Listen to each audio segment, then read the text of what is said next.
एक काम करते थे, तो दो वेबसाइट है। एक ये वेबसाइट है जो मैंने तो इंग्लिश में चलेगा या मेरा हिंदी में, बता तो कौन सा कंफर्टेबल है? हिंदी में ही करते हैं, ठीक है। दो वेबसाइट में रेफरेंस ले रहा हूँ। एक तो ये वेबसाइट जिसपे हम लोग ना कोड करेंगे और प्रैक्टिस करेंगे, जिससे मैं तुम्हें बता पाऊंगा, ठीक है। और एक वेबसाइट, क्योंकि भाई इसके ना बहुत सारे सिंटेक्स फंक्शन होते हैं, सारे याद थोड़ी होते हैं, यहाँ से देखूंगा जस्ट याद हो जाएगा एंड देन मैं तुम्हें इजीली बता पाऊंगा। ओके, ठीक है। अब दो चीज होता है, एक एसक्यूएल एक दो तरीके से काम होता है। एक डेटा एनालिटिक्स में डेटा इंजीनियर की तरह, और एक होता है भाई वो डेटा डेटा क्लीनर का हो या डेटा अपलोड का हो, जो इंसर्ट क्वेरी वगैरह यूज करते हैं, वो यूज करते हैं डेटाबेस में जो काम करते हैं एसक्यूएल। तो वो हम डेटाबेस पर भी नहीं फोकस करेंगे। हम अभी मेनली डेटा फेच करने में फोकस करेंगे, क्योंकि मेनली डेटा एनालिटिक्स में जो काम होता है ना सीक्वल पे, वो डेटा फेच करने का ही काम होता है। तुम कितना अच्छे से क्वेरी लिख सकते हो और कितना इफिशिएंट क्वेरी तुम लिख सकते हो, एग्जिस्टिंग क्वेरी में कितना इफिशिएंट तुम बना सकते हो, राइट। अब देखो, ये वेबसाइट थोड़ा सा एक गुड दे देता हूँ, यहाँ से रन कर सकता है, कुछ सेटिंग वगैरह करना हो। इसमें दो डेटाबेस है, एक हॉस्पिटल डेटाबेस, एक नॉर्पिन डेटाबेस। हॉस्पिटल डेटाबेस में देख क्या क्या है, एक चार टेबल है, और नॉर्पिन डेटाबेस में देख कितने सारे टेबल है। ओके, तो प्राइमरली हम हॉस्पिटल डेटाबेस से करेंगे। यहाँ पे ढेर सारे क्वेश्चन है जिसको तो प्रैक्टिस कर सकता है। देखो यहाँ पे ये सारे क्वेश्चन है जिसको तो प्रैक्टिस कर सकता है खाली टाइम में। ओके, तो अभी तो हम क्या करेंगे, वन बाय वन प्रैक्टिस नहीं करेंगे, अभी हम सिंटेक्स देखेंगे, ठीक है। अगर रन करना हो कोई चीज़ ना, तो हम डायरेक्टली यहाँ से रन करेंगे और वो यहाँ पे अपीयर हो जाएगा मेरा आउटपुट। अब अपीयर होने के बाद यहाँ पे ना सही है कि गलत है वो ये भी बता देगा। ओके, तो हम स्टार्ट करते हैं। देखिए, इस नोटपैड ओपन कर लेता हूँ मैं, थोड़ा लिख लूँगा मैं। ठीक है, अब देखो सीक्वल क्या होता है पूरा कर। SQL this is the data base query language. We use this to fetch data from database, ठीक है। हम डेटाबेस से डेटा फेच करने के लिए इसको यूज करते हैं, ठीक। सिंपल, अब इसका सिंटेक्स क्या होता है कि इसका सिंपल सिंटेक्स होता है एकदम, select all from data table name, ठीक, ठीक है। सिंपल, जिस टेबल से तुम्हें डेटा फेच करना है उस टेबल का नाम, और सारे कॉलम अगर फेच करने हैं तो हम सारे कॉलम के लिए ये स्टार मार्क या स्ट्रिंग मार्क हम देते हैं। अदरवाइज तुम्हें कोई सिलेक्टेड कॉलम ही फेच करना है तो उस कॉलम का नेम फ्रॉम टेबल है। अब देखो ये काम कैसे करता है। जैसे हमारे पास ये पेशेंट टेबल है, ठीक है। तो इसको हम अभी क्या करेंगे, सेलेक्ट एवरीथिंग फ्रॉम पेशेंट, इसको रन करेंगे। जैसे ही हम इसको रन करेंगे, ये देखो हमारा सारा कॉलम यहाँ पे आ जाएगा। सिंपल, इसमें ढेर सारे कॉलम है, 8-10 कॉलम है, तो सारे कॉलम हमें आ जाएंगे जितने भी रिजल्ट है हमारे पास, 4530, मतलब 4500 रिजल्ट है इसमें, वो हमें आ जाएंगे। हम देख कुछ डेटाबेस में ना सेमी कॉलम लास्ट में लगाना पड़ता है, कुछ डेटाबेस में सेमी कॉलम नहीं लगा, डेटाबेस का ना कुछ एसक्यूएल के जो जहाँ पे हम लिखते हैं वहाँ पे हमें सेमी कॉलम लास्ट में लगाना पड़ता है, कहीं पे सेमी कॉलम लास्ट में लगाना नहीं पड़ता है। नॉर्मली सेमी कॉलम अगर नहीं भी लास्ट में लगाएगा तुम्हारा काम बन जाएगा, ठीक है। तो अभी तो हम बिना सेमी कॉलम के ही काम चलाएंगे। अब देख, ये अगला क्या है, डिस्टिंक्ट। डिस्टिंक्ट मतलब यार सिंपल यूनिक, अगर तुम्हें यूनिक रिजल्ट चाहिए, मान ले कि तुम्हारे ये जेंडर में तू देख पा रहा होगा, मेल मेल मेल भी आ रहा है, फीमेल फीमेल फीमेल भी आ रहा है, ठीक है। अब तुम्हें चाहिए कि नहीं, मुझे यूनिक चाहिए कि जेंडर में कितने एम है, कितने एम है, सॉरी सिर्फ एम चाहिए या एफ चाहिए, तो तू सिंपल यहाँ पे ऐसे लगा सकता है, या एस पी आई डिस्टिंग, उसके बाद कॉलम नेम, ठीक है, और उसके बाद रन करेगा। ये देख, सिर्फ दो ही तेरे पास रिजल्ट सेट है, जेंडर में प्रेजेंट एम और एफ, जो कि यूनिक है। अगर यहाँ पे जेंडर की जगह एस्ट्रिक साइन मार के ऑन करेगा तो ये रन नहीं करेगा प्रोबेबली। हाँ रन कर दिया, चल ठीक है। रन इसलिए कर दिया क्योंकि तेरे पास देख, ये जो पेशेंट आईडी है ना, ये यूनिक चल रहा है, ठीक है। इस वजह से पूरा का पूरा रन कर गया। नहीं तो अगर पेशेंट आईडी में डुप्लीकेट होता तो कहीं ना कहीं इसको ग्रुप बाई लगाना पड़ता। तो अगर डिस्टिंक्ट फंक्शन यूज करना है, जैसे डिस्टिंक्ट हम फर्स्ट नेम पे भी लगाएंगे, अभी देख 4500 रिजल्ट आ रहा है, हो सकता है इसमें से फर्स्ट नेम डुप्लीकेट भी हो कई जगह पे, समझा। तो सिंपल कॉलम है इसका, select distinct column name from patient, run करेगा। ये देख फर्स्ट नेम सिर्फ 1072 ही ऐसे फर्स्ट नेम है जो कि यूनिक है, समझा। तो इस तरीके से अब मान ले इसके साथ ना अगर लास्ट नेम भी लिखेगा ना तो तेरे को एरर थ्रो कर देगा प्रोग्राम, नहीं किया। देख ये देख 4500 रिजल्ट आ रहा है, तो यहाँ पे देख 4511 रिजल्ट आ रहा है। और जब हम ये कॉलम हटा, ये लास्ट नेम हटा रहे हैं, ये देख तो हमें 1072 ही रिजल्ट आ रहा है। थोड़ा सा ध्यान से देखते रहना। तो जैस इसका मतलब क्या है कि जो क्या हुआ, जो लास्ट नेम है उसमें ज्यादा ही मतलब ज्यादा डिस्टिंक्ट फील्ड है, इस वजह से मेरे रिजल्ट से ज्यादा आ रहे हैं। इसका मतलब क्या है कि जो फर्स्ट नेम है उसमें डुप्लीकेट्स नेम आ रहे हैं, बस लास्ट नेम में उतने सारे डुप्लीकेट्स नेम नहीं है, ठीक है, इस वजह से। अब ये भी हो सकता है कि कॉम्बिनेशन जब बन रहा हो फर्स्ट नेम और लास्ट नेम के रोज का, तो हो सकता है कि लास्ट नेम में उतने सारे डुप्लीकेट फील्ड नहीं हो लेकिन फर्स्ट नेम के अगेंस्ट में वो नेम्स आ रहे हो, तो इसीलिए लास्ट नेम में हमें इतने सारे रिजल्ट मिल रहे हैं। अगर हम ना यहाँ पे फर्स्ट नेम हटा के चेक करें कि हमारा कितने डिस्टिंक्ट लास्ट नेम है, ये देख सिर्फ 1443 रिजल्ट ही लास्ट नेम में आ रहे हैं। इट मीन्स क्या हो रहा है ना कि जैसे कोई फर्स्ट नेम यूनिक है, ठीक है, और उसके सामने कोई लास्ट नेम यूनिक है, इस वजह से हमारे नंबर ऑफ रोज इंक्रीज हो जा रहे हैं, समझ रहा है। मान ले एक जगह पे ना शिवम लिखा हुआ है, फिर नीचे साजन लिखा हुआ है, फिर शिवम लिखा है, फिर साजन लिखा है, फिर रोहन लिखा है, ठीक है। लेकिन लास्ट नेम में क्या लिखा हुआ है, एक जगह कुमार लिखा है, एक जगह सिंह लिखा है, एक जगह अग्रवाल लिखा है, एक जगह यादव लिखा है, फिर नीचे कुमार लिखा है। तो इस वजह से क्या हो रहा है, लास्ट नेम जब फर्स्ट नेम के साथ कंबाइन हो रहा है ना तो वो रिपीट नहीं कर रहा है अपने आप को।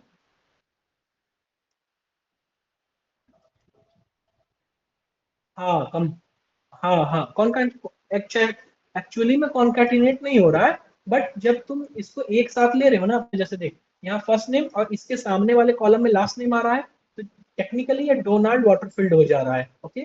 तो नीचे भी कहीं पे डोनाल्ड आ रहा होगा ना, तो लास्ट नेम वहां पे तुम्हें कुछ और आ रहा होगा, मैं तुम्हें दिखाता हूँ एक मिनट के लिए। ये थोड़ा सा अगर वेयर क्लॉज लगा दो, where first name is equal to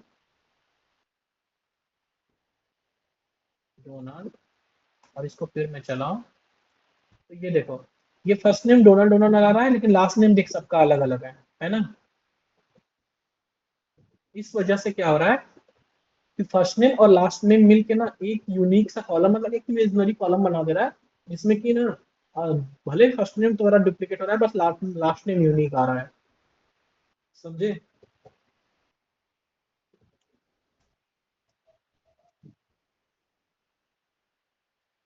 अलग अलग, हाँ, साथ में देखना है तो उसका आगे आएगा, मैं बताऊंगा रुक जा। अब देखिए वेयर क्लाउज जिसके बाद आया, अब मान वेयर क्लाउज का ना क्या यूज होता है, वेयर क्लाउज का यूज होता है कि मान लो तुम टेबल में कोई डेटा फेच कर रहे हो, मान लो तुम टेबल में डेटा फेच कर रहे हो कि यार मुझे ये डेटा चाहिए इस जगह से जहां पे ये नाम होना चाहिए, मतलब मान ले तुम डेटा फेच कर रहे हो कि तुम्हारे कंपनी में 1000 लोग ये काम कर रहे हैं, लेकिन तुम 1000 लोग में से तुम सिर्फ उन्हीं का डेटा चाहते हो जो लोग ना मतलब जुलाई के बाद ज्वाइन किए हैं, नहीं जुलाई नहीं, ऐसा समझो अगस्त के पहले ज्वाइन किए हैं, ताकि उनका तुम अप्रेजल कर सको, राइट। तो तुम इसमें क्या लगाओगे, सिंपल तुम वेयर क्लाउज लगाओगे। अब हम इसको क्या करेंगे, डेट, क्या कोई डेट फील्ड है यहाँ पे, हमें चेक करते हैं एक मिनट। डेट डेट डेट, हाँ देख बर्थ डेट है, हम इसको एज अ डेट लेते हैं, ठीक है।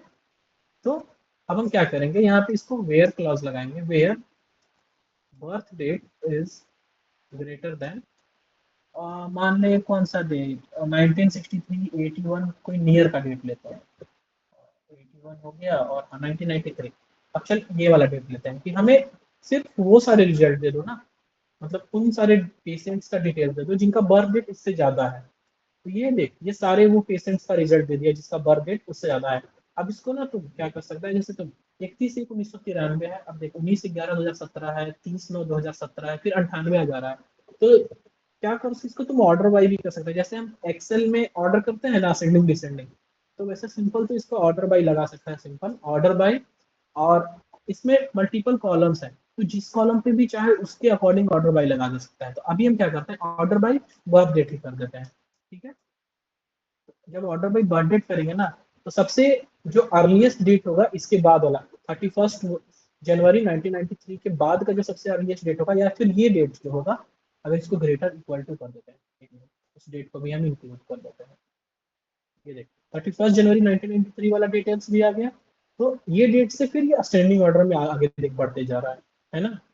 एट द सेम टाइम अगर इसको तू डिसेंडिंग कर देगा, तो ये जस्ट अपोजिट हो जाएगा। देखिए सबसे जो लेटेस्ट बर्थ हुआ है, जो पेशेंट ऐड हुआ है उस डेटाबेस में, वो है 21/7/2018 का कोई बच्चा है।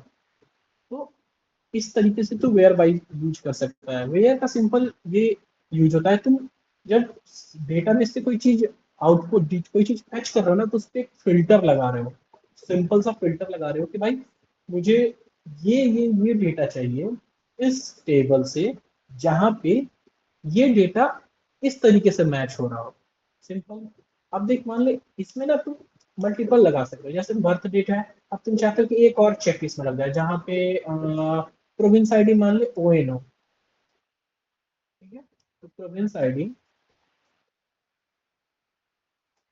ONO।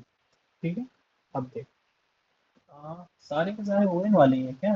अच्छा हाँ यार, फिलअप हो रहा है। ठीक है, प्रोविंस आईडी अगर ओएन नहीं है तो कुछ और। हाँ, जेंडर पे लगाते हैं, सही बोला।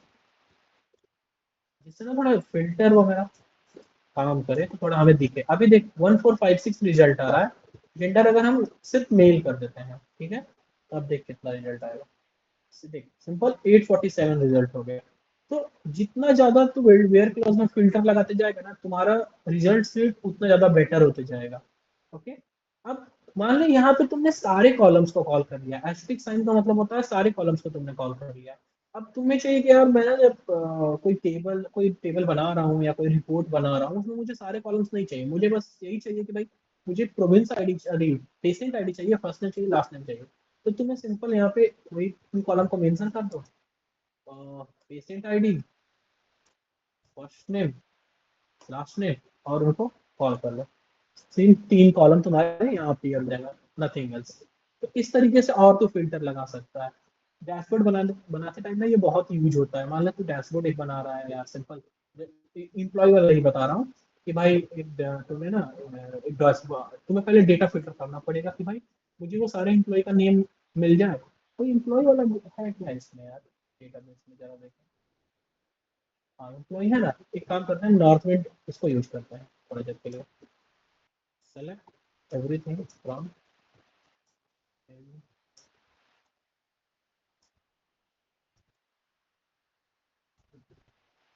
ठीक है।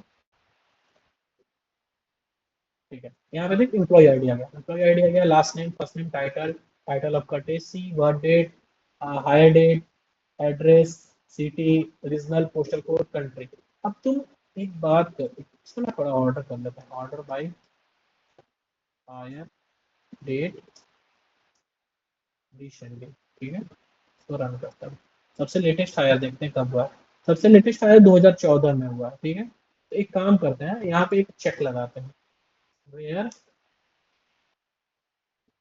Higher date is less than equal to, क्या चेक लगाएं, 2012 का लगा देते हैं, इससे कम होना चाहिए मेरा। ठीक है, और फिर रन करते हैं। ये देख सबसे पहले 2012 आ रहा है, उसके बाद सिर्फ हमारे पास 2012 से पहले सिर्फ और सिर्फ 2 बंदे हायर हुए हैं। ये देख यहाँ पे 2 ही रिजल्ट सेट आ रहा है।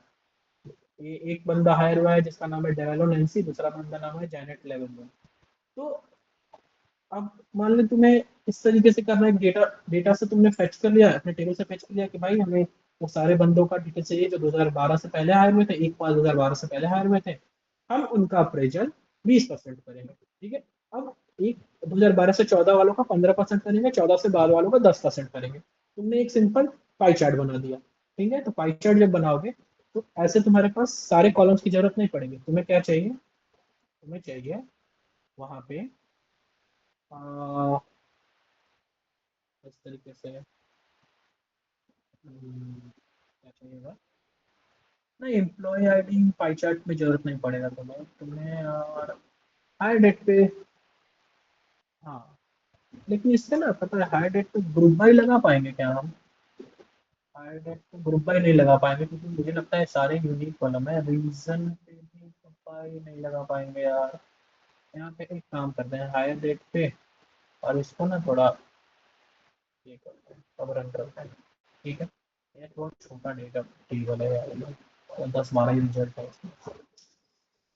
कोई बात नहीं, इससे ही समझ ले। मान ले क्या, अरे ईयर से कोई फर्क नहीं पड़ता भाई, इतने ही रिजल्ट सेट है ना, ये 10-12 ही रिजल्ट सेट है, ये देख कितना छोटा सा है ये टेबल है। टेबल रन करके देखते हैं जिसमें थोड़ा ज्यादा डिटेल्स है यार, 830 ऑर्डर्स। हाँ ऑर्डर पे चल जाएगा, यहाँ पे भी एम्प्लॉय आईडी आ रहा है, बढ़िया है, ठीक है। चल अभी ना इसको थोड़ा सा टेबल लेवल आगे बनाएंगे। अब एक काम करते हैं, ऑर्डर बाई तो मैंने तुम्हें बता दिया, वेयर क्लास भी बता दिया, डिस्टिंक्ट सेलेक्ट, ये चार में कोई दिक्कत? बहुत आसान है। अब एंड भी मैंने तुम्हें बता दिया, लेकिन फिर से एक बार बता देता हूँ। देख एंड का एंड और फंक्शन ना भाई लॉजिकल फंक्शन है, सिंपल। एंड का मतलब क्या होता है कि अगर तेरे सारे स्टेटमेंट करेक्ट होगा ना तभी वो फाइनल रिजल्ट देगा, अदरवाइज वो फाइनल रिजल्ट नहीं देगा। उसी तरीके से और का क्या मतलब होता है कि अगर मान लो तूने 5 स्टेटमेंट डिफाइन किया, 5 में से अगर एक स्टेटमेंट भी करेक्ट हो जाएगा ना तो वो तेरा और रिजल्ट सेट दे देगा। इस स्लाइड की ना अगर एक से ज्यादा हुआ ना तो भाई वो डुप्लीकेट रिजल्ट सेट भी दे देगा। तो काम करते हैं पहले ना सेलेक्ट एवरीथिंग फ्रॉम ऑर्डर्स कर लेते हैं, उसको रन करते हैं, ठीक है। तो ये ऑर्डर है, तो इसमें ना हम एक काम करते हैं कि अ, हाँ, इसमें ना ऐड के लिए लगाते हैं वेयर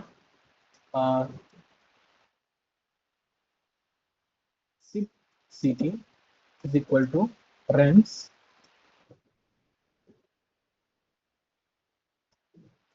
अब देख एंड रीजन इज,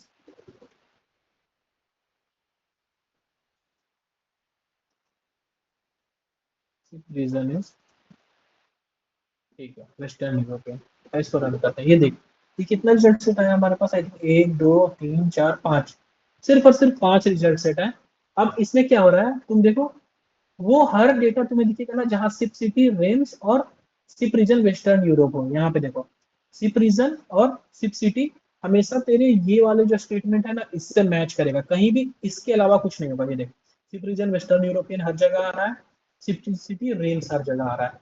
अब एंड का यही मतलब होता है भाई कि एंड में हर एक स्टेटमेंट को करेक्ट होना होता है। इसी की जगह तू अगर और लगा देना, मान ले यहाँ पे तू और लगा दिया, अभी 5 रिजल्ट है, सीधे ये 5 से ज्यादा हो जाएंगे अगर डेटाबेस में प्रेजेंट होंगे तो। ये देख हमारे 276 रिजल्ट आ गए। अब इसका क्या बन रहा है, यहाँ पे वो हर रिजल्ट आ रहा है ना जहाँ पे ship region either western Europe हो या फिर सिप सिटी आइदर रिम्स हो। ये समझ रहा है क्या हो रहा है? अगर जहां पे उसको मिल रहा है कि सिप सिटी रिम्स है वो उस रिजल्ट को भी पिक कर ले रहा है, और जहां पे उसको सिप रीजन वेस्टर्न यूरोप मिल रहा है वो उसको भी पिक कर रहा है। तो तुम ये देखोगे ये दोनों में से आइदर तुम्हारा एक ना तो एक हमेशा मैच करेगा रिजल्ट सेट में। जैसे तुम सिप सिटी में आया रिम्स किया, ठीक है मैच कर गया। यहाँ मुंस्टर आया, अरे मैच नहीं किया, तो यहाँ सिप रीजन देख वेस्टर्न यूरोप मैच कर गया। उसी तरीके से नीचे जाओ नीचे जाओ नीचे जाओ, यहाँ देख अभी ईस्टर्न मुझे नहीं पता यार। हाँ हाँ, अरे एक्सेल की तरह ही होता है, ज्यादा कुछ चीज में नहीं होता है। वेस्टर्न यूरोप है क्या पूरा? हाँ आई थिंक सिप सिटी पूरा का पूरा सिप रीजन सेम ही है। एक काम करते हैं ना, सिप रीजन को थोड़ा देर के लिए हटाते हैं, और नहीं पूरा का पूरा वेयर क्लाउज ही हटा के देखते हैं कि सिप रीजन में क्या क्या आता है। सिप रीजन में देख नॉर्थ अमेरिका भी आ रहा है ना। तो ये क्या हो रहा है कि ये दोनों सेलेक्ट कर रहा है, या तो तेरा सिप सिटी रेंज उठा रहा है या फिर सिप रीजन वेस्टर्न यूरोप उठा रहा है, इस तरीके से ये काम कर रहा है। तो और एंड में यही फर्क है कि एंड तेरा हर एक स्टेटमेंट को करेक्ट करता है, पहले जस्टिफाई करता है कि भाई ये चेक कर लेते हैं क्या बोलते हैं कि सिप रीजन रेंज है कि नहीं। अगर वो पूरा वैलिडेट कर लिया उसके बाद सिप सॉरी सिप सिटी, और उसके बाद सिप रीजन में आता है कि वेस्टर्न यूरोप हर जगह चेक करते हुए आता है। जहां जहां उसको वेस्टर्न यूरोप मिलता है वहां वहां पिक करते रहता है, क्योंकि ऑलरेडी उन्हें सिप रिम्स को पिक कर चुका है, ठीक है। तो इस तरीके से ये फिल्टर करता है। एंड और में कोई दिक्कत? अब ये देख, नॉट नॉट इज सिंपल है यार कि जो चाहिए ना उसके अपोजिट दे देगा। मान ले तूने ये डिफाइन कर दिया कि where not ship city Reims, तो इसका जस्ट अपोजिट दे देगा ये देख, जहां जहां सिप सिटी में रिम्स होगा ना उसको छोड़ के बाकी सब उठा के तेरे को दे देगा। ये देख, यहाँ पे कहीं पे भी तुझे रिम्स नहीं मिलेगा, समझे? ठीक है, तो इस तरीके से ये काम करता है नॉट। एकदम एक्सेल पे जाता है बस, यहाँ पे सिंटेक्स थोड़ा सा चेंज होता है, बाकी एज इट इज सेम होता है। अब यार इंसर्ट इनटू ना, ये देख, ये डेटाबेस क्वायरी क्वायरी वाली लैंग्वेज नहीं है ये, यहाँ पे आती है।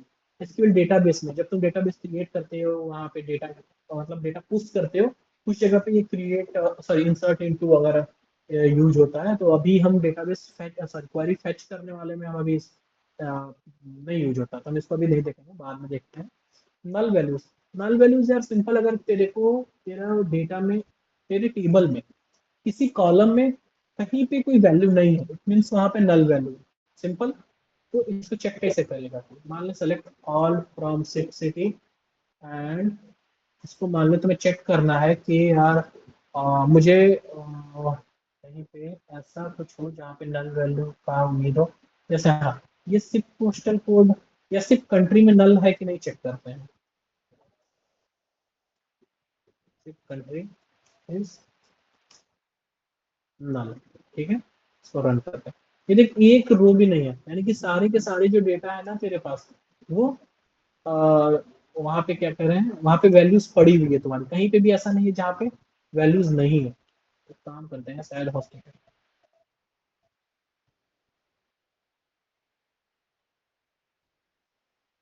नहीं नहीं नहीं नहीं, वैसा नहीं आएगा, वो वैसे ना तेरे को एरर थ्रो करेगा।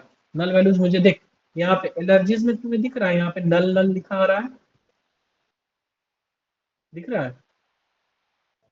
हाँ, तो ये देखो, ये ना जब हम अभी सीख रहे हैं, मतलब ये तो ऐसा टेस्ट डेटाबेस है, टेस्ट टेबल है, तो यहाँ पे नल आ रहा है। जब तू रियल डेटाबेस पे काम करेगा ना, तो वहाँ नल लिखा हुआ नहीं रहेगा, वहाँ पे ये खाली सेल रहेगा, कुछ नहीं होगा इसके अंदर। दैट इट डिफाइंस कि यहाँ पे नल है। तो एक काम करते हैं, सेलेक्ट एवरीथिंग फ्रॉम पेशेंट लेते हैं और देखते हैं वेयर एलर्जीज इज नल, क्योंकि मुझे नल दिख रहा है यहाँ पे। अगर मैंने यहाँ नल किया तो ये देख, सारी एलर्जीज, जहाँ एलर्जी की सारी रोज जहाँ पे नल है, मतलब कोई वैल्यूज नहीं पड़ा हुआ है, वो सारे के सारे रो मेरे को यहाँ पे आ गए, ये देखो। और अब इसका है कि मान लो ये जो पेशेंट है भाई, ये है एडमिट तो हुआ था, इसका ये डिटेल्स है, बट एलर्जी कुछ नहीं है इसको, मे बी ठीक था ये बंदा। तो ऐसे तू देख सकता है। तो मान लो तू कोई मेडिकल फील्ड में काम कर रहा है यार, और तुझे एक डेटाबेस मिल दिया गया कि भाई मैनेजमेंट दिया कि देख के बता कि यार एक बात बता, इतने बंदे रोज आ रहे हैं, किसको क्या बीमारी है ये चेक करके जरा बता। तो तुम ऐसे कर सकते हो कि यहाँ पे ना थोड़ा फिल्टर विल्टर लगाना, सही है, रन करना, और उसके बाद एलर्जीज फिल्टर करना। हाँ, एलर्जीज फिल्टर करना, वेयर इज नॉट नल, तुम्हें नल नहीं चाहिए ना, एलर्जी फिल्टर करना। अब तुम्हें देखो यहाँ पे ना मिल गया कि यार ये जो ये एलर्जी 2471 है। अब यहाँ पे ना डुप्लीकेट कॉलम भी आ रहा है, तो एक काम करते हैं, या तो यहाँ पे यूनिक लगा लो, तुम डिस्टिंक्ट लगा लो, दैट विल वर्क, ठीक है। ये देख, इतने एलर्जीज है टोटल, डिस्टिंक्ट लगा लो। नहीं तो नहीं तो एक काम करना है, मान लो तुम्हें ना एक काम करना है कि ये जानना है, मान ले कि भाई ये एलर्जी जो है ये कितने लोगों को हुआ है। ये भी तो मान ले, तुझसे ये भी तो पूछ सकते हैं ना कि भाई ये एलर्जी हुआ है, क्योंकि मुझे मल्टीपल रोज दिख रहे हैं, तो हो सकता है एक से ज्यादा मतलब मल्टीपल बंदे आए हैं उनको सेम एलर्जी हुआ है। तो तुम एक काम कर सकते हो, यहाँ पे ये काउंट लगा लो, double L R G I S, allergy has count of allergy, उसके बाद एलर्जी, और यहाँ पे तुम्हें ग्रुप बाई लगाना पड़ेगा एलर्जीज पे, ठीक है। अब इसको रन कर दो। अब देखो, ये तुम्हें पता चल गया कि भाई ये एलर्जी है, ये कोई भाई बीमारी का नाम है ए से, इसके टोटल 99 पेशेंट एडमिट हुए। ये देखिए ए से कॉटन सीड्स करके है, इसको लेके 2 बंदे एडमिट हुए थे भाई। ये तो टेस्ट डेटाबेस है, ये देख एग्स आ रहा है, ये एलास्टोप्लास्ट आ रहा है, कोई ना कोई भाई मतलब बीमारी का नाम है, ग्लूटेन है, कुछ भी है, आयोडीन है, लैक्टोज है। तो ये इस तरीके से इसके 2 बंदे आए थे। अब यहाँ पे तुम्हें एलर्जी मिल गया, यहाँ पे तुझे काउंट मिल गया उसके बंदे हैं। अब तू आराम से पाई चार्ट बना सकता है कि नहीं? एक पाई चार्ट बन जाएगा यहाँ पे ऐसे करके। जस्ट रेफरेंस के लिए मैं बता रहा हूँ। जैसे यहाँ पे ऐसे, अरे यार क्या कर रहा हूँ मैं, इसको मिटा सकता हूँ ऐसे। यहाँ पे देख ये ऐसे पाई चार्ट एक बन जाएगा। अब यहाँ पे ऐसे ऐसे ये डिवाइड हो जाएगा पूरा, हो जाएगा कि नहीं? अब एक सेक्शन ये बताएगा कि भाई यहाँ पे एलर्जी का नाम आ जाएगा डैश करके, यहाँ कितने लोगों को हुआ है ऐसे आ जाएगा। तो डैशबोर्ड यही हुआ ना, सिंपल। इसको बनाने में कितना टाइम लगेगा? मुश्किल से 5 मिनट लगेगा तुम्हें। अगर मान ले तो कोई मेडिकल फील्ड वाले कंपनी में काम कर रही है, जैसे United health health care group है, यूएस का बहुत बड़ा कंपनी है, वो हायर करते हैं डेटा एनालिस्ट को। तो भाई वो हायर करके क्या करवाते होंगे? वो यही सब करवाते होंगे ना, कि भाई ये बता कि मुझे आज इतने बंदों ने एडमिट हुए, उसमें से कितने डिस्चार्ज हुए, डिस्चार्ज हुए कितने बंदे क्रिटिकल कंडीशन में हैं, कितने बंदों को भाई वो मतलब बेड बेड हमने अलॉट किया है, कितने बंदों की भाई कौन कौन सी एलर्जीज है ये बता। यही सब ना जानते होंगे वो। तो ये है नल भाई, ये अपडेट डिलीट ये भी वो डेटाबेस में ही आता है, कि भाई अगर तू डेटा एंटर कर रहा है ना तो उसमें आता है, तो इसको हम डेटा फेच में नहीं जाते हैं। सेलेक्ट टॉप यार, इट्स सिंपल कि ये ना तुम्हें ये बता रहा है कि सेलेक्ट एवरीथिंग फ्रॉम पेशेंट कर लो। और टॉप का मतलब ये है ना कि भाई मुझे ना बस टॉप 10 रोज चाहिए, तो उसके लिए ये बहुत आसान है, बस टॉप 10 एवरीथिंग करके रन कर दो। सिंटेक्स से लगा रहा है ऐसे चल तो जाना चाहिए यार, वहाँ तो चल जाता है यार। चल रहा है। हम्म, ठीक है। इसका ना एक और उपाय है। अगर मान ले तेरा नहीं चल रहा है, कोई सपोर्ट नहीं कर रहा है, तो इसको ऐसे कर सकता है, लिमिट 10 लगा दे, फिर रोक कर। ये देख ओनली 10% आया है ना। अब ये टॉप का है कि नहीं है, तो ये कैसे पता कर पाएगा तू बता? ये टॉप 10 है कि बॉटम 10 है कि 10 रैंडम रोज तुम्हें दे दिया है, ये कैसे पता कर पाएगा? हाँ सिंपल, पेशेंट आईडी जो पहले आया होगा उसको पहले का पेशेंट आईडी मिला होगा, जो बाद में आया होगा उसको बाद का पेशेंट आईडी मिला होगा। क्या ये है ना? अब एक ग्लिच यहाँ पे है, ये भी तो हो सकता है कि यार एक पेशेंट आज आया, 15 दिन बाद वो फिर आया, ठीक है?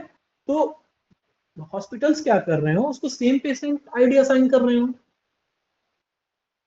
पॉसिबिलिटी है कि नहीं है? तो इसमें अगर तुम्हें चेक करना है कि भाई मेरे पास यूनिक पेशेंट आईडी कितने हैं, ये भी तो चेक करें। अभी मेरे पास देख 4,500 रिजल्ट आ रहे हैं ना। अगर मैं डिस्टिंक्ट पेशेंट आईडी करूं और फिर रन करूं, अच्छा मेरे को 4,500 रिजल्ट आ रहे हैं, यूनिक पेशेंट आईडी है सबके सब। एक मिनट देख लेते हैं काउंट करके भाई। Count of patient ID as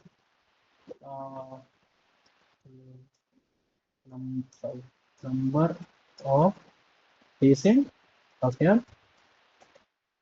अरे यार क्या कर रहा हूँ, पेशेंट आईडी आ गया,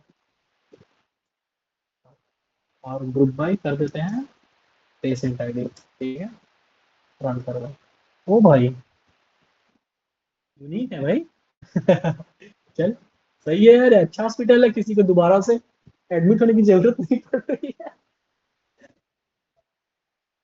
हाँ हाँ, अरे ये इमेजनरी है ना, ये रियल डेटाबेस तो है नहीं, ठीक है? ये पूरा का पूरा इमेजनरी है ना, तो इसमें कुछ भी चल रहा है। तो इस तरीके से है। अब यहाँ हाँ एक काम करते हैं, वहां पे चेक करते हैं एम्प्लॉय आईडी, वहां पे थोड़ा ही सा था यार। एक काम, ऑर्डर्स भी यूनिक ही रहते हैं, जाहिर सी बात है। भाई हम हमेशा यार एक ही आदमी कई बार ऑर्डर प्रोडक्ट पे मिला है। और कहाँ पे एम्प्लॉय ऑर्डर आईडी पे,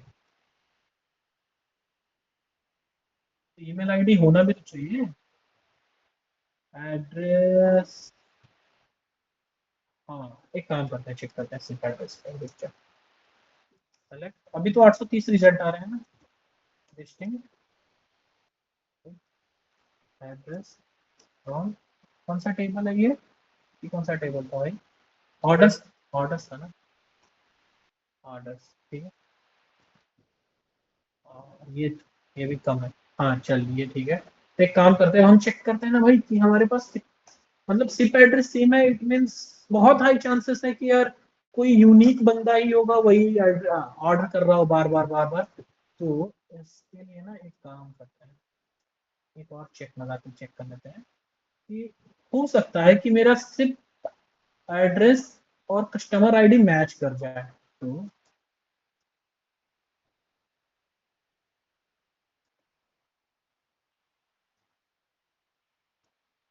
830 है, डिस्टेंस लगा के देखें।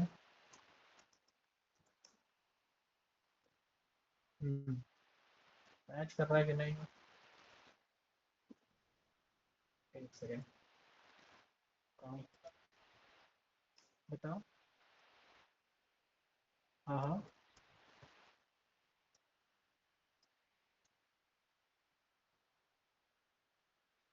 एक सेकेंड, ये आईडी नहीं, यूनिक नहीं है। अच्छा एक सेकेंड, एक सेकेंड, मैंने ये नहीं बताया, ग्रुप बाय नहीं लगाया, हमारा आईडी।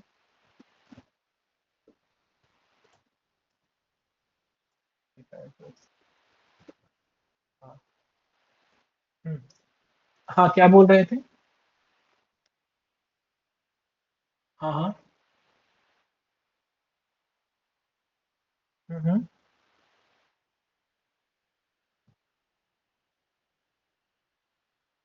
दोनों वन बाय वन, जो जो पहले पास करोगे उस पे पहले चेक करेगा, देन आफ्टर दूसरे पे। कई बार ना, कई बार डेटाबेस जब तुम काम करते हो तो एरर थ्रो कर देता है अगर दो कॉलम पास किए गए डिस्टिंक्ट नहीं हुए तो। और कई बार क्या होता है ना कि वो सारे रोज को ना ले लेता है, मतलब मैचिंग रोज को भी ले लेता है, और जहाँ पे एक डेटा यूनिक आ रहा है और दूसरे का नहीं आ रहा है तो उसके सामने का भी उठा लेता है। अब देख, अभी ना मैंने ये क्या किया, जैसे तुम देख रहे हो ना किसी पे एड्रेस यूनिक आ रहा था, कस्टमर आईडी भी यूनिक आ रहा था, दोनों मैच कर रहा था, तो अब मैं ये जानना चाहता हूँ कि भाई कोई एक कस्टमर है और सीप एड्रेस है, तो उसके ऑर्डर आईडी डिफरेंट हो सकते हैं। जैसे मान ले फ्लिपकार्ट से तुम ऑर्डर कर रहे हो कोई सामान, तो हर एक ऑर्डर का ऑर्डर आईडी अलग होता है कि नहीं? लेकिन कस्टमर आईडी सीप एड्रेस सेम होता है। तो फ्लिपकार्ट को ये बात तो पता चल रहा है कि भाई एक साजन नाम का बंदा है जिसकी कस्टमर आईडी 1 2 3 4 5 6 है और सीप एड्रेस है न्यू दिल्ली, बट उसने कितने ऑर्डर किए? भाई उसने जनवरी से लेके अभी जुलाई तक 6 ऑर्डर किए हैं।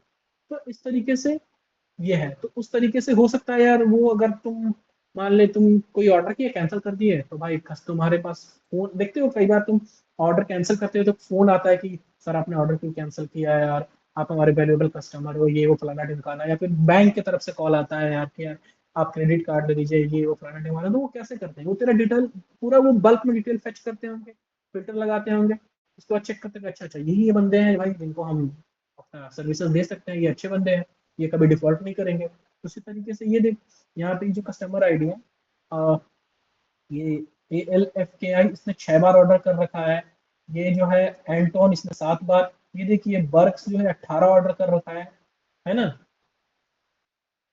तो इस तरीके से तुम डेटा मतलब पास कर सकते हो। ग्रुप बाई बाद में आएगा, मैं अभी यूज कर रहा हूँ।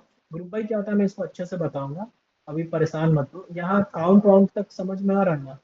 काउंट भी आ गई, ठीक है।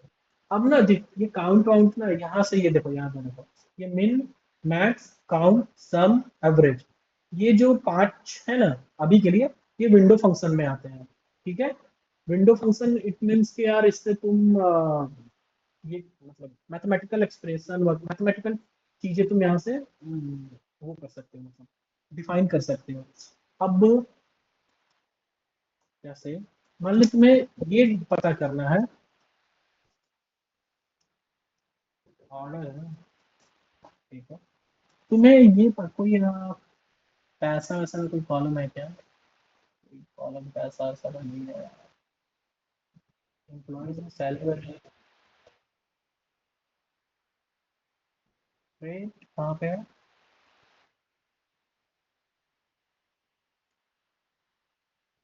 डॉक्टर है, पेशेंट है, इसमें पैसा वैसा का रहे तो समझ में आता है।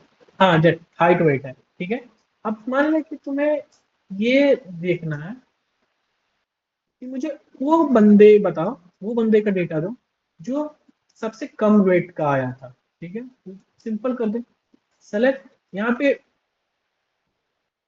Minimum of weight from patient, और उसका फर्स्ट नेम भी चाहिए तुम्हें, पहले ही फर्स्ट नेम डिफाइन कर देते हैं ना।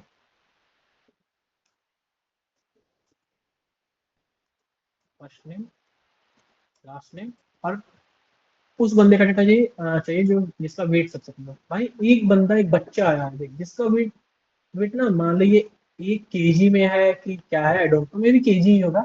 ये देख 1 kg का है, ये कितना छोटा बच्चा आ रहा है।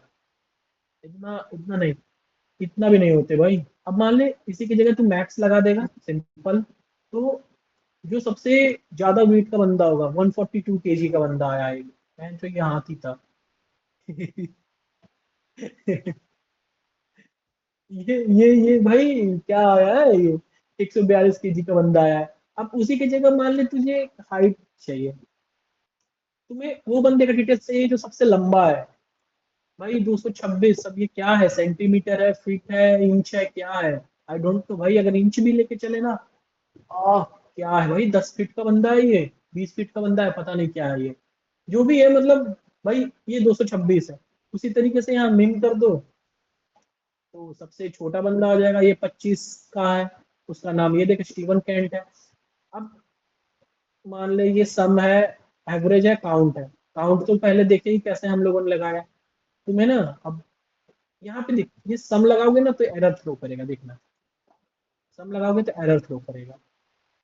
नहीं किया, डोनाल्ड वाटरफील्ड के सामने इसने ये कर दिया, ये गलत आ रहा है प्रोबेबली, ये सही नहीं है। क्योंकि अगर मैं इसको हटाऊंगा ना, तो भी ये 714,747 ही आएगा। देख आ रहा है ना, तो ये सम कर रहा है, आगे का 2 कॉलम नहीं उठा रहा है, वो गलत कुछ भी रैंडम सा रिजल्ट दे रहा है, तो सम तेरा इतना आ रहा है। उसी तरीके से हाइट का अगर एवरेज लेगा, बहुत सिंपल होता है सीक्वल, तो ये 157.780 ऐसे कर रहा है। अब इसको ना तू राउंड भी कर सकता है, जैसे इसको राउंड कर देगा ना, मान ले 2 डिजिट तक राउंड कर दो, मुझे डेसिमल के बाद 2 ही डिजिट चाहिए, ये सिंपल 2 ही डिजिट आएगा, ठीक है। इसको एलियास लगा सकता है, एलियास मतलब भाई अगर तुमने कोई कॉलम ऐसे डिफाइन किया, तो यार ये देख इसका कॉलम नेम क्या एकदम रैंडम सा आ रहा है, राउंड, एवरेज, हाइट, तो तुम इसको लिख दो कि यार ये average height, simple average height, ये देखो एवरेज हाइट, ठीक है। तो एलियास लगा के एज एवरेज हाइट कर सकते हैं। कई बार तुम डेटाबेस पे काम करोगे ना, तो तुम्हें एलियास लगाने की जरूरत नहीं पड़ेगी, मतलब पड़ेगी, लेकिन ये एज लिखने की जरूरत नहीं पड़ती है। जैसे हम जिस डेटाबेस पे काम करते हैं ना भाई, वहाँ पे ना जब तुम्हें कोई कॉलम का नाम चेंज करना है, वहाँ पे जरूरी नहीं कि तुम एज लिखो, सिंपल ऐसे भी लिख दोगे ना, राउंड इतना, एवरेज हाइट, तो ये चल जाएगा काम, ठीक है। अभी आई थिंक ये ले रहा है कि नहीं, एक बार चेक करते हैं, ये हाइट करके देखते हैं। हाँ देखो, इस पे भी काम कर रहा है ना, ये हाइट हो गया, तो यहाँ पे भी काम कर रहा है। एलियासिंग का मतलब ये होता है कि यार तुम सिंपल किसी का ना नाम, कॉलम का नाम चेंज कर रहे हो टेम्पररी पर्पस के लिए, ओके। अब ये देख, मिन, मैक्स, काउंट, सम, एवरेज, यहाँ तक देख आ गया, ठीक है, यहाँ तक आ गया। अब ना लाइक, वाइल्ड कार्ड, ये सब थोड़ा आगे बताएंगे। थोड़ा सा एक काम करते हैं, प्रैक्टिस करते हैं। जैसे इजी क्वेश्चन है, यहाँ से इजी है ना, कोई भी नहीं, यहाँ से क्वेश्चन बताते हैं। जैसे ये तो आसान है, आसान है, आसान है, आसान है, थोड़ा सा आगे देखते हैं। ये देखिए कॉलम, ये क्वेश्चन ये क्या कह रहा है, मुझे ना फर्स्ट नेम चाहिए, लास्ट नेम चाहिए, और वेट चाहिए 100 से 120 के बीच में। कहाँ से चाहिए, अब ये देख टेबल का इन्फो दे दिया, पेशेंट है, टेबल टेबल का इन्फो, यहाँ से टेबल आ गया। अब मुझे चाहिए फर्स्ट नेम, लास्ट नेम, और क्या चाहिए, वेट चाहिए, weight from patient where of, और क्या करना है, where weight, weight between, between 100 and 120। इसको रन कर दो। आ, अब देखिए क्या हो रहा है ना कि incorrect equally does not match expected output. अब बिटवीन में क्या हो रहा है, जब हम ये स्टेटमेंट लगा रहे हैं ना, तो ये 100 और 120 को नहीं उठा रहा है। तो इसमें क्या कर सकते हो, एक ये कर ले कि ग्रेटर इक्वल टू लगा दो 100 एंड 120, एंड फिर से वेट लगा के इसको लेस देन और इक्वल टू 120 कर लो। अब रन करो। लास्ट नेम पेजेंट वेट, अच्छा वेट नहीं चाहिए क्या हमें, एक मिनट। अच्छा देख, यहाँ एक्सपेक्टेड आउटपुट में सिर्फ फर्स्ट नेम और लास्ट नेम ही चाहिए, हम वेट भी ले रहे थे। देख आ गया ना, यू गॉट इट करेक्ट। और आई थिंक वो बिटवीन भी काम कर जाएगा यहाँ पे मेरे ख्याल से।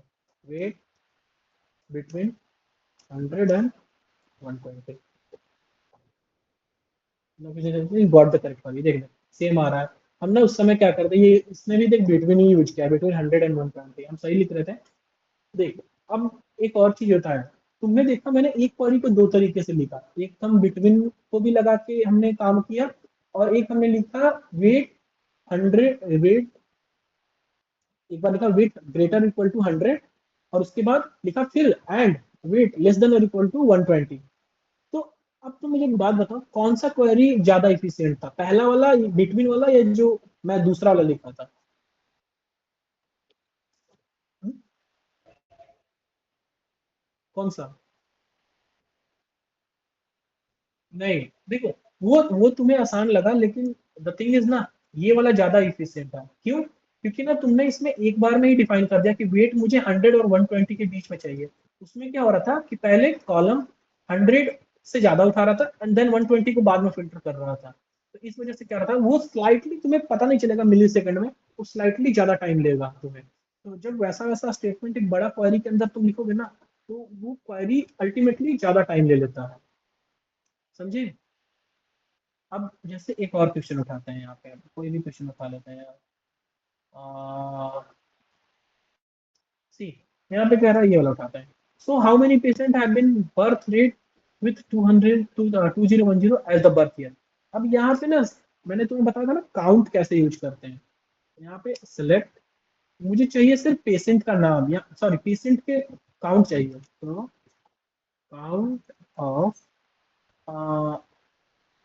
बर्थ डेट ही कर लेते हैं, birth date from patient where, birth date with, अच्छा बर्थ ईयर कह रहा है, तो इसको हमें चाहिए कि सिर्फ हमें जो ईयर हो, बर्थ ईयर 2010 हो, तो इसमें ईयर फंक्शन लगेगा, birth date is equal to, काम करते हैं 2010,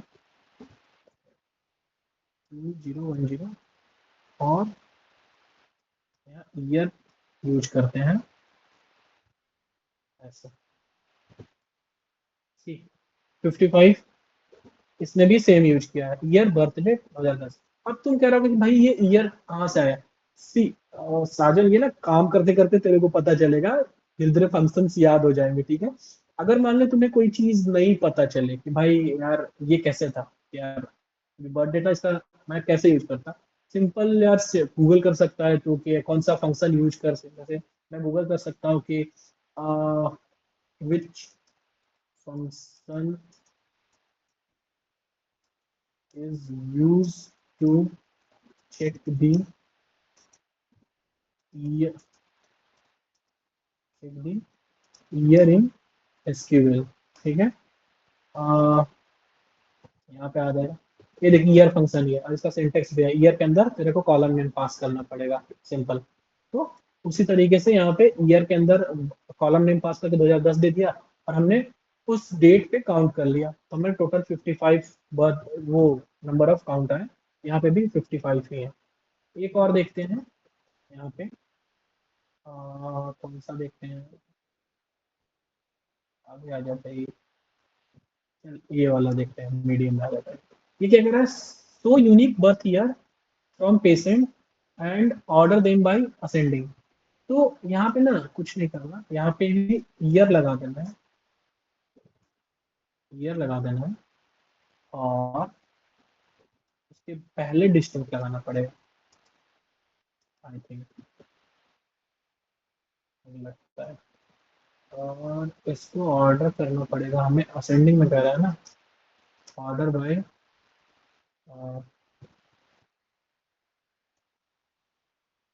year birthday, by default ascending ही होता है, बट चेक करते हैं। ये देख, डिस्टिंक्ट ईयर बर्थ डेट उसका दिया। अब तुम एक और चीज देखना, मैं एक चीज तुम्हें दिखाता हूँ। जैसे ये डिस्टिंक्ट ईयर फिर बर्थ डेट हुआ, यहाँ पे ये आया। जैसे ही तुम ये कॉलम सॉरी ये फंक्शन स्विच कर दोगे ना, वो या तो एरर थ्रो कर देगा, या फिर जो तुम्हारा रिजल्ट है वो सही नहीं आएगा, दिखाता हूँ। डिस्टिंक्ट और उसके बाद ईयर, उसके बाद लगाते हैं।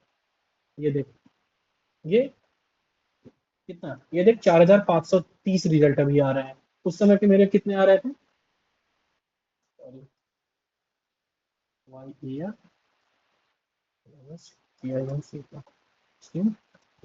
देख, उस समय बहुत कम रिजल्ट आया, बस इतने हैंडफुल ऑफ रिजल्ट है ना।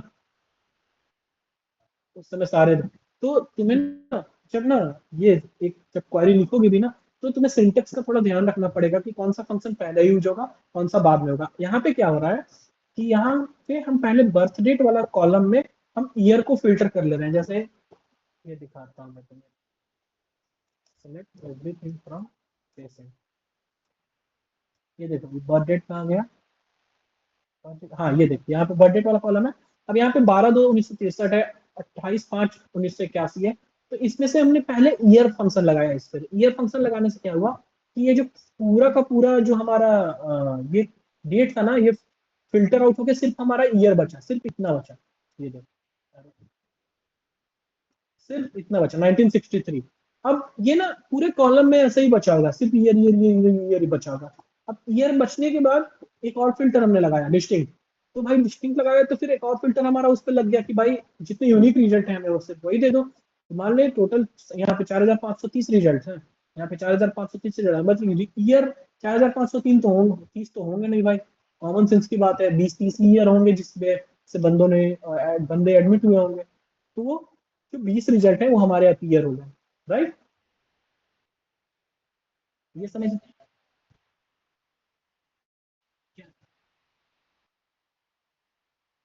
नहीं नहीं हुआ ना, ये देखो। जैसे तुम क्या करो, पहले डिस्टिंक्ट लगाओ, नहीं पहले ईयर लगाओ बाद में डिस्टिंक्ट लगाओ, ऐसे। वो गलत हो जाएगा ना। ये देखो, जैसे ईयर लगाए, डिस्टिंक्ट लगाए, उसके बाद बर्थ डेट कर दिया, ठीक है। अब देखो, अ, अच्छा हाँ एक बार, हाँ अब देखो इसमें क्या हो रहा है, मैं तुम्हें बताता हूँ। ये बर्थ डेट है, टोटल डिस्टिंक्ट है। तो ये क्या कर रहा है, पहले बर्थ डेट में जाके डिस्टिंक्ट यूनिक डेट्स चेक कर रहा है, ठीक है। तो हो सकता है कि सारे के सारे 4500 डेट्स हैं वो यूनिक हो, ऐसा पॉसिबिलिटी है ना। एक बार चेक कर लेते हैं, और फिर उसको फिर वो ईयर में कन्वर्ट कर देना है। एक बार में काम करते हैं, देखो चेक कर लेते हैं कितने डिस्टिंक्ट रिजल्ट है बर्थ डेट में। अच्छा 4129 ही है, तो 4500 क्यों दे रहा है।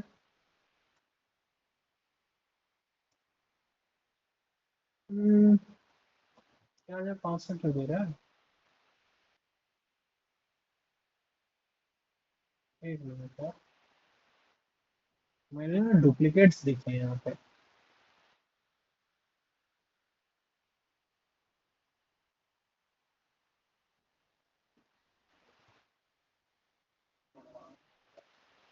नहीं नल तो नहीं होना चाहिए, नहीं ये सही सिंटेक्स नहीं हुआ। अब देखिए इसका मतलब क्या हुआ कि पहले तुमने फिल्टर आउट कर लिया कि भाई मुझे यूनिक दे दो, उसके बाद ईयर कर लो, ऐसा तो नहीं होता ना। पहले तुम्हें ईयर फिल्टर आउट करना है, उसके बाद तुम्हें यूनिक रिजल्ट चाहिए ना। ये देखो, इस तरीके से इसको मैं हटा देता हूँ। ये देखो, कितने ही तेरे रिजल्ट है जो यूनिक है, 1963 से लेके 1926। ये ऑर्डर बाय